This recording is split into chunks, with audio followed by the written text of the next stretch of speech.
apart. Anyway, blaming that for everything these days. I know some of your faces and not so much the rest of you, but I'm hoping to see more of you in the space over the time. The difference between this place and any other park you've been to, I'm going to kind of give you a few hints and tips and things and so on, because we've taken great efforts to change it. I'm going to read from here for a little bit as well.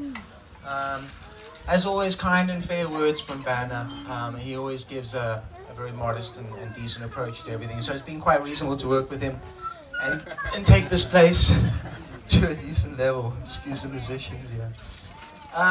So, when Vanna first called me in, the place was a mess. The people that have been here for a while would know that it was really like a brick quarry and a rubbish hole. You still see some pieces of glass. If you walk past it, please pick it up. Walk past it. Anyway,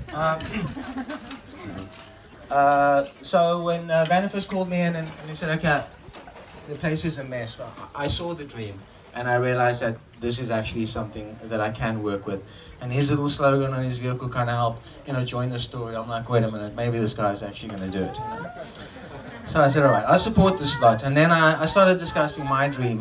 My dream is that we change the culture that we're living in these days to a culture of interactivity.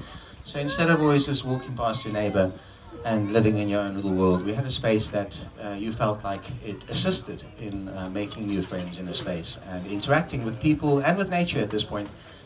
So I'll get to that now shortly. So I explained the dream of interactivity, and then we both kind of decided that obviously the thing that attracts everyone is nature.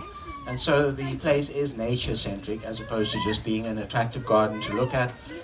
There's aspects of interactivity. So those were the primary discussions, So we're obviously wanting you guys to obviously use the space, but the interaction part that's different to other places, don't expect the place to stay the same with perfectly manicured little hedges and things, and some little maintenance team cleaning up behind you or whatever.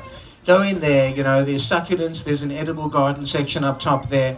The place is full of succulents which will be flowering in winter and things like that. The idea is that you do actually pick flowers. You do actually snap off a succulent and plant it elsewhere, and you help.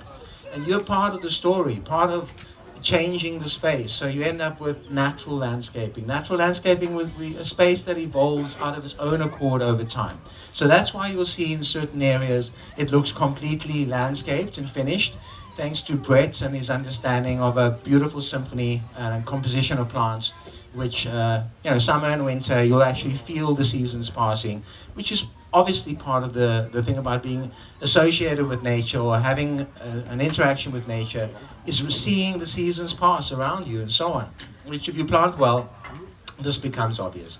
There's also aspects of habitat creation. What that means is there's specifically places for creatures to come. These butterflies and everything you see everywhere, and the creatures in the water, and there's even crabs that have arrived at this point, and there'll be little fishies and so on, and the frogs and the whole 9 yards, and it's almost immediately come to life and in layers, okay? The sounds of the streams and all the rest, the whole thing has just come to life. And so when we talk about attracting nature and habitat creation, this is the kind of thing that we're talking about.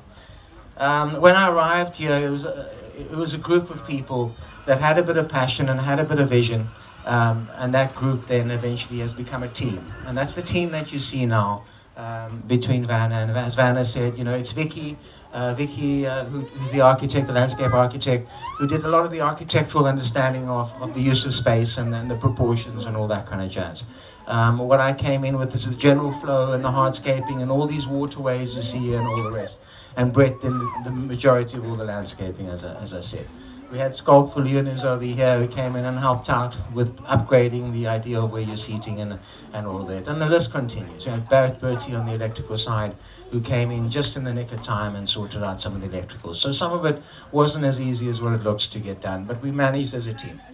So welcome, and welcome to something different and something new.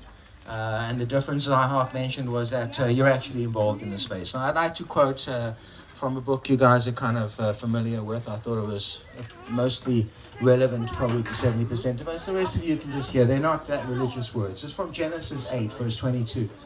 It says, as long as the earth exists, there will be a time of planting, a time for placing seed, and a time of harvest, There will be cold and heat. There will be summer and winter. And there will be day and night. Now that's all pretty obvious. And the reason why we create spaces like this is that you can live in that natural way, and you're actually feeling the seasons pass and enjoying the stars and the sun and all the rest in the various kind of spaces you find here. That's the point of the place. So the more you interact with it and the more you take personal responsibility for it, the more it's going to reward you. So scattering seeds and coming and picking flowers and all the rest is exactly what it's meant for. And it's exactly meant for the kids to come and play in the waterways with the creatures that live there and all the rest, and the frogs and things. So that's not going to surprise me. So have fun with the space. And let me see what I've added here that I don't forget. No, not much. Future installations will include things like sculptures around here, which we like it when people come to the party and they say, wouldn't it be nice if we did this, that, and the other? You know, it would be nice. There's a forge down here. These guys got access to things. We're still going to be upgrading the space. So let's try and remain positive and enthusiastic, it's obvious. But this is not about demanding stuff. This is about embracing the idea that you're involved in the space. So any kind of conversations like that, I'm all ears. Welcome, thank you, and enjoy. Blessings from me. Ciao.